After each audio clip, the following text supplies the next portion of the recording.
پس اون همه دوست دارم کو 2 روز نبودم فراموشم کردی؟ اشکال نداره. اگه بدون من خوشی، اگه بدون من راحتی، اگه دلت دیگه تنگ نمیشه، اگه نبودنم واسه طبیعی شده، اشکال نداره. من دیگه نیستم سرت غیرتی بشم، من دیگه نیستم نگرانت بشم، من دیگه نیستم بگم مراقب خودت باش.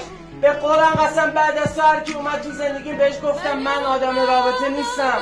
گفتم جسمم پیش تو اما فکرم جای دیگه. بهش گفتم آسیب دیدم، گفتم دلم پره، گفتم میتونی با هم کنار بیای، میتونی یه آدم شکست خورده رو درست کنی. دیدم هر کسی فهمید تو چی کار با قلبم کردی، گذاشت رفت.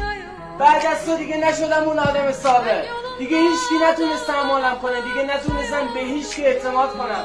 یه کاری با اعتماد و احساساتم با قلبم کردی که دیگه آدم با دشمنش نمی‌کنه.